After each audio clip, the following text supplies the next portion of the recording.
Hello and welcome to Skills and Trade.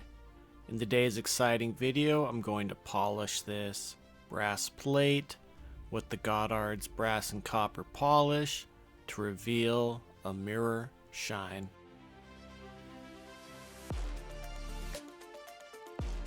So what we're going to do is take some of this Goddard's brass and copper polish and place it on our Scott Blue shop towel. Then we're just going to rub it in to this brass plate until it's as dark as possible.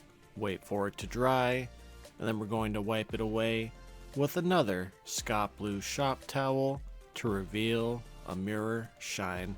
Goddard's brass and copper polish uses a mild cleaning formula to remove tarnish and oxidation from brass, restoring clarity and shine while leaving behind a thin anti-tarnish protective layer that helps slow future discoloration.